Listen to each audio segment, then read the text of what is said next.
आणि आता पुणे जिल्ह्यातल्या टॉप 10 बातम्या। पुण्यात वसंतदादा शुगर इन्स्टिट्यूटच्या नियामक मंडळाची सभा, शरद पवारांच्या अध्यक्षतेत सभा होणार। सभेला अजित पवार उपस्थित राहणार का, याकडे लक्ष।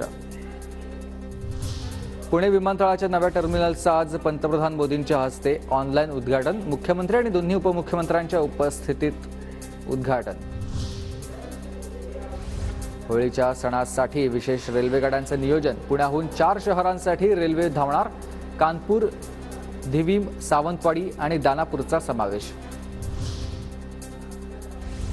देशभरात 7 जुलैला सीईटीची परीक्षेसाठी अर्ज नोंदणी प्रक्रिया सुरू। 2 एप्रिलपर्यंत अर्ज भरता येणार।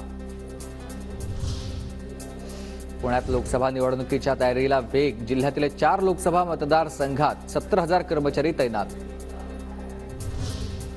पुण्यातील हडपसर पोलीस स्टेशनच्या हद्दीत मध्यरात्री 2 जणांकडून गाड्यांची तोडफोड, दोघे पोलिसांच्या ताब्यात। दारूच्या नशेत गाड्यांची तोडफोड केल्याची कबुली।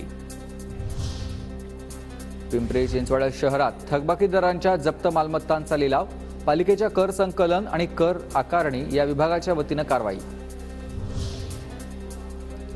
पुण्यात राष्ट्रीय चित्रपट आणि दूरचित्रवाणी संस्थेच्या सदस्यपदाची निवड पूर्ण। FTII सदस्यपदी निशिगंधा वाड, पल्लवी जोशी यांची नियुक्ती।